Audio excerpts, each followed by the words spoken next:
अल्लाह मेरा है। उस धरती पर तलवारें क्यों निकली थी? आपस में एक गांव के लोग आधे इधर जाओ, लग रहा था जैसे शोले का पिक्चर चल रहा हो और असरानी जेलर हो, आधे इधर जाओ बाकी मेरे साथ आओ। एक ही परिवार के आधे लोग उधर चले गए और आधे इधर रह गए। एक ही परिवार के लोग। गांव बीच से अचानक से बांट दिया गया। जिस नीम के पेड़ के डाल पर कभी झूला झूलते हुए सावन के गीत गाते थे, वो उस तरफ चला गया और झूला झूलने वाले इंसान सजन इस तरफ, सजनी उस तरफ। ये हुआ था कि नहीं हुआ था? वो विभाजनकारी चीज जिसका दर्द इस देश में अगर कोई सबसे ज्यादा झेला है तो एक बंगाल है, दूसरा पंजाब है। आप पंजाब जाकर के देख लीजिए, भाजपा को कोई पांव भी वहां रखने के लिए नहीं देने के लिए तैयार है। अभी कृषि कानून पेश किया गया, पंजाब के लोगों का इतना दबाव था कि मोदी जी की कृषि मंत्री को ही रिजाइन करना पड़ा। जो लोग अपनों को खोते हैं, जिन्होंने नफरत में जलते हुए घर और गांव देखे हैं, वो जानते हैं कि धर्म की राजनीति के नाम पर, धर्म के नाम पर समाज को बांटने वाले लोग कितने खतरनाक होते हैं। ये इतिहास उनको याद है और वही इतिहास भाजपा बंगाल में आकर के दोहराना चाहती है। कह रही है जय श्री राम। अरे बोलिए ना भाई, कोई जय श्री राम बोले, कोई जय सिया राम बोले, लेकिन ये धरती खुदी राम की थी, है और रहेगी। इस बात को आप याद रख लीजिएगा। इस बात को आप याद रख लीजिएगा कि इस देश की आजादी को बचाने के लिए राम प्रसाद बिस्मिल और अशफाक उल्लाह खान ने एक साथ जान गंवाई थी, एक साथ शहादत दी थी। उस विरासत को यह जो तोड़ने की कोशिश की जा रही है, उस कोशिश को हम लोगों को समझना पड़ेगा। और यह जो तमाम चीजें आपके इर्द गिर्द हो रहा है, उसके प्रति आपको प्रजा की तरह नहीं, एक नागरिक की तरह सोचना पड़ेगा। मन में आपके एक बार यह विचार आना चाहिए कि किसका पैसा है जो पानी की तरह चुनाव में बहाया जा रहा है। यह किसका पैसा है? आपको यह बात सोचना चाहिए कि जब तूफान आता है, अम्फन तूफान आया था ना, तब तो हेलीकॉप्टर लेकर के नहीं घूम रहे थे कैलाश विजयवर्गीय, घूम रहे थे क्या? जब लॉकडाउन में लोग हजारों किलोमीटर पैदल चल रहे थे, तब तो कोई नहीं खाना बांट रहा था।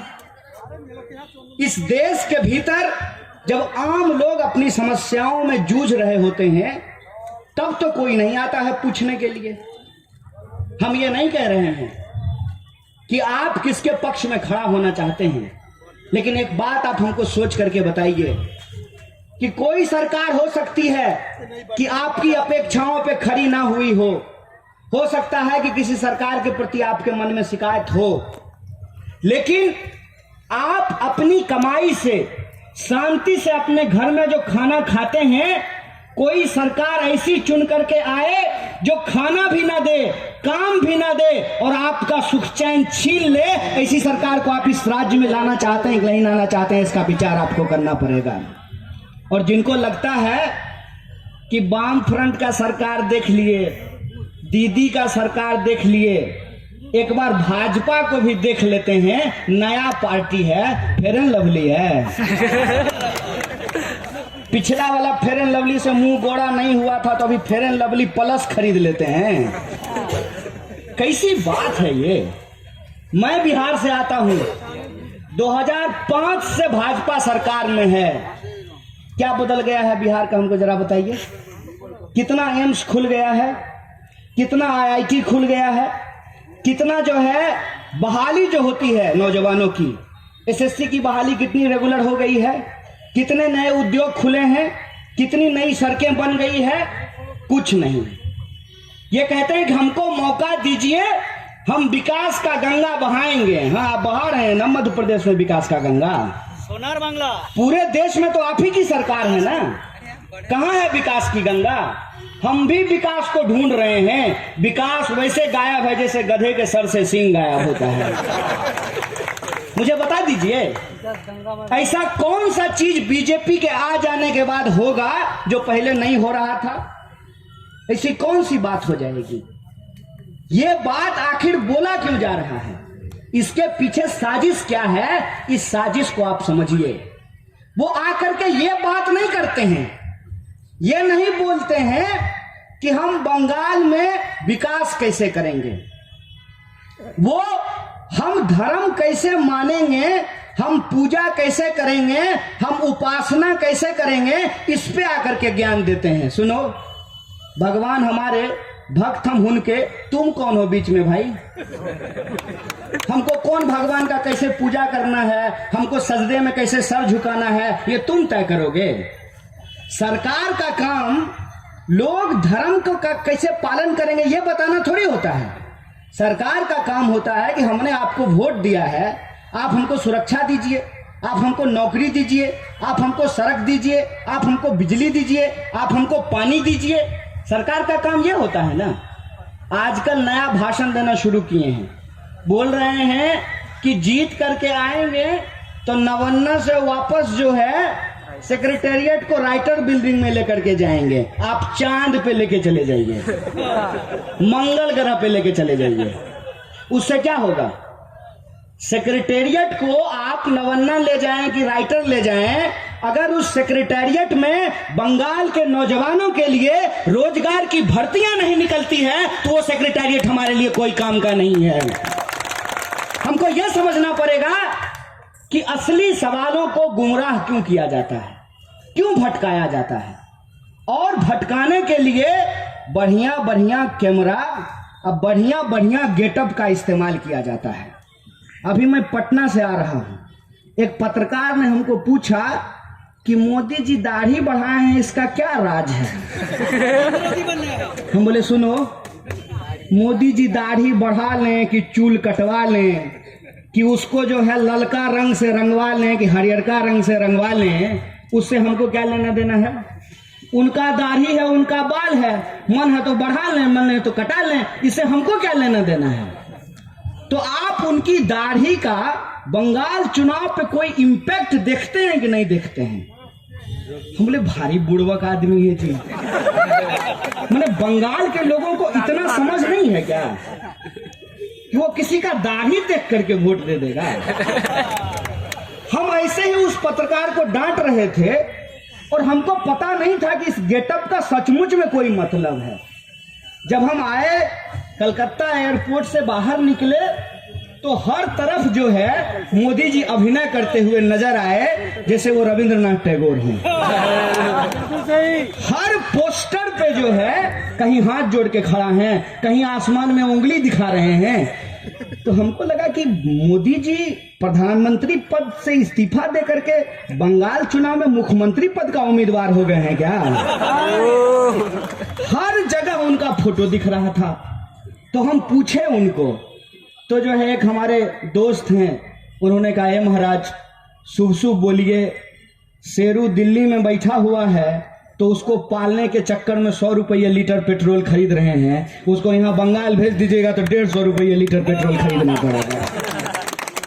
और ऊपर से वो कोबरा अलग से आ गए हैं। मैंने ये जो नेता लोग हैं ऐसा लगता है जैसे चिड़िया खाना में रहता हो। कोई शेर बन रहा है, कोई कोबरा बन रहा है, और कोई सियार तो है ही रंगा हुआ। मैंने सियार रंगा हुआ इस तरीके से है कि शाम तक दीदी का आंचल पकड़े हुए था, नहीं दीदी हम आपका साथ नहीं छोड़ेंगे। रात में इनकम टैक्स से फोन आया और भोरे मोदी जी के दफ्तर में पहुंच गया। देखिए, एक बड़ी जिम्मेवारी आपके कंधे पे है, पूरा देश आपको देख रहा है, और हम लोग तो बिहार के लोग हैं, अपने आप को जब भी गौरवान्वित करने का मन होता है तो कह देते हैं कि बिहार तो बंगाल का ही पार्ट था ना। आपके ऊपर हमसे ज्यादा बड़ी जिम्मेवारी है।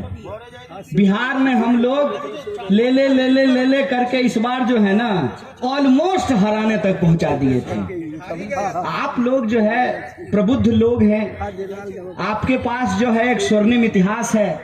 हम उम्मीद करते हैं और हमारी तरह पूरा देश आपसे उम्मीद कर रहा है कि कुछ भी हो जाए, किसी भी सूरत में इस देश के भीतर लोगों को धर्म के नाम पर लड़ाने वाली शक्तियों को सत्ता में नहीं आने दिया जाए। ये संकल्प आप तमाम लोगों को लेना पड़ेगा। बोलिए, लेते हैं कि नहीं लेते हैं? मन से नहीं बोल रहे हैं, पक्का एकदम। लेकिन जब आप वोट देने जाइएगा ना तो मन में एक दुविधा रहेगी। हम बता देते हैं आपको, जब हम जेएनयू में चुनाव लड़ रहे थे तो हम जिसको भी वोट मांगते थे ना तो बोला भाषण बहुत अच्छा था, आदमी भी तुम बहुत अच्छा हो, लेकिन वोट तुमको दे देंगे ना तो एबीवीपी जीत जाएगा। एक बार सुने, 2 बार सुने, 5 बार सुने, 10 बार सुने, तब हम बोले अच्छा सुनो, एक आदमी जब बोला ना कि वोट तुमको देंगे ना तो एबीवीपी जीत जाएगा, तो हम कहे सुनो, वोट हमको दोगे तो एबीवीपी कैसे जीत जाएगा? सैकत को भी यह बात सुनने को मिलता होगा, लोग पक्का कहता होगा देखो तुम हो तो नौजवान, जोश भी है तुम्हारे अंदर, और इस बिकने के जमाने में जब सब कुछ बिक रहा हो, रेलवे बिक रहा हो, LIC बिक रहा हो, बैंक बिक रहा हो, डाक खाना बिक रहा हो, जब सब कुछ बिक रहा हो, उस जमाने में ईमान को नहीं बेचने देना ये सबसे बड़ी बात होती है। इसका ईमान ऑन सेल नहीं है। इस जमाने में ये लाल झंडा पकड़ करके जहां बड़ी मुश्किल से जो है जगह मिलती है, बहुत बहुत धन्यवाद बंगाल पार्टी को कि आपने नौजवानों को मौका दिया है। इसके लिए मैं आपका बड़ा शुक्रगुजार हूं। मौका मिला है और ये लड़ रहा है। कई जगह इसको जाकर के लोग यही कहते हैं कि नौजवान हो, ईमानदार हो, बढ़िया बोलते हो, लेकिन वोट देते हुए घबराहट होती है कहीं भाजपा न जीत जाए। ऐसा होता है कि नहीं होता? ये मेरे साथ 2 बार हुआ है। एक बार जब हम जेएनयू के चुनाव लड़ रहे थे तब लोग यही कहता था कि तुम्हारा भाषण बहुत अच्छा है, लड़ते भी हो, कोई दिक्कत नहीं है, लेकिन एबीवीपी जीत जाएगा। तो हम बोले सुनो, वोट दोगे हमको तो जीत भाजपा कैसे जाएगा भाई? ये बात हमारे दिमाग में डाल दी गई है कि हम नागरिक नहीं हैं। वो टीवी पे मार मुंह में स्नो पाउडर लगा करके शाम को जो आता है ब्रेकिंग न्यूज, लगता है सारा ज्ञान उसी के पास है। हम लोग तो कुछ नहीं, सारा सरकार बना वही लोग रहा है, गिरा वही लोग रहा है, तो हम लोग क्या हैं? हमारे दिमाग में यह बात बिठा दी गई है कि हम नागरिक नहीं है, प्रजा हैं। वो लोग जो टीवी में तय कर देंगे वही होगा, ऐसा नहीं होता है। हम सबको जब यही कहना शुरू किए कि एक एक को कि वोट दोगे हमको तो जीत एबीवीपी कैसे जाएगा, वोट दीजिएगा जब आप हमको तो जीत बीजेपी कैसे जाएगा, मन में ये दुविधा नहीं रखिएगा। भाजपा को अगर हराना है तो भाजपा को हराने का मतलब सिर्फ और सिर्फ उसको हरा कौन रहा है, जो टीवी आपको बता रहा है, उसको वोट दे देने से भाजपा नहीं हारेगी। यह बात अपने दिमाग में आप डाल लीजिए, क्योंकि भाजपा सिर्फ चुनाव में खड़ा होने वाली एक पार्टी नहीं है, बल्कि इस देश में विभाजन के कगार पर वो स्थिति पैदा करने वाली विचारधारा है। इस बात को आप याद रखिएगा। अगर उस विचारधारा को आप हराना चाहते हैं तो आपको ऐसे व्यक्ति का भी चुनाव करना पड़ेगा जो मर जाए, कट जाए, जेल में बंद हो जाए, सूली पे चढ़ जाए, लेकिन भाजपा के सामने झुकेगा नहीं, भाजपा के सामने बिकेगा नहीं। इस बात को भी आपको अपने दिमाग में रखना पड़ेगा। और मैं, शाम का वक्त है, शैतान का नाम बार बार नहीं लेना चाहता हूं, कि किस पार्टी का लोग कहां जाकर के बिक रहा है इसके बारे में आपको मालूम है। एक दूगो इधर से भी उधर गए हैं, एक दूगो इधर से भी उधर गए हैं, तो मैंने एक कॉमरेड को पूछा जो कभी कॉमरेड हुआ करते थे और हमको मार्क्स लेनिन पे ज्ञान दिया करते थे। उसको हमने पूछा कि क्यों जी, ऐसा क्यों किए, तुमने अपनी विचारधारा और अपने ईमान से गद्दारी क्यों की? तो बोला टीएमसी को शिक्षा देना चाहते थे। बांग्ला में शिक्षा देना ही बोलते हैं ना, सबक सिखाने को। बोला टीएमसी को शिक्षा देना चाहते थे। हम बोले बड़ा कमाल बात है। टीएमसी को शिक्षा देने के लिए तुम बीजेपी में चले गए। लेफ्ट में रहते हम दोनों को बढ़िया से शिक्षा दे देते। जो लोग इस लड़ाई को छोड़ करके भागते हैं, वैसे लोगों के समर्थन में मैं आपके बीच बात रखने के लिए नहीं आया हूं। मैं वैसे लोगों के समर्थन में आपके बीच में बात रखने के लिए आया हूं कि हमारी लड़ाई चुनाव तक सीमित नहीं है। हमारी लड़ाई इस देश को अशफाक उल्लाह खां और राम प्रसाद बिस्मिल के सपनों का भारत बनाने का लड़ाई है। इस बात को याद रखिएगा। हमारी लड़ाई राम के नाम पर नाथूराम की जो ये सत्ता स्थापित करते हैं, उनके खिलाफ खुदीराम बोस का देश बनाने का लड़ाई है। इस बात को आप याद रखिएगा। ये धरती, ये मिदनापुर की धरती है। ये ईश्वर चंद्र विद्यासागर और खुदीराम बोस की धरती है। ये वो धरती है जहां संस्कृति आपस में मिलती है, कारोबार आपस में मिलते हैं, पेशे आपस में मिलते हैं। हर बदलाव की लड़ाई, हर विप्लव की शुरुआत मिदनापुर की इस धरती से हुआ है। और हम उम्मीद करते हैं कि आने वाली 27 तारीख को विप्लव का यह आगाज सैकत के रूप में आप लोग जरूर करेंगे। इसी आशा और विश्वास के साथ, इसी अपील के साथ मैं अपनी बात को खत्म करता हूं और यह उम्मीद लेकर के वापस जाऊंगा कि जब 2 तारीख को रिजल्ट आएगी तो यह बात सुन करके हमारा मन गौरव से फल फूल जाना चाहिए कि मिर्जा गालिब ने ठीक कहा है। ये बंगाल की धरती है। ये 100 साल पीछे भी सोचते हैं, ये 100 साल आगे भी सोचते हैं। 100 साल इस देश का भविष्य क्या होगा, ये मुस्तकबिल आपके हाथ में है। ये मुस्तकबिल आपको तय करना होगा। बोलिए, मुस्तकबिल तय करेंगे कि नहीं करेंगे? इस देश को बांटने वाली शक्तियों को हराएंगे कि नहीं हराएंगे? और जब वोट करेंगे तो रोजी रोजगार के लिए करेंगे, अपने आत्मसम्मान के लिए करेंगे, अच्छी सड़क, अच्छी शिक्षा और अच्छे स्वास्थ्य के लिए करेंगे। इसी अपील के साथ मैं अपनी बात को खत्म करता हूं। शुक्रिया। इनकलाब जिंदाबाद, हमारी एकता जिंदाबाद। इनकलाब जिंदाबाद।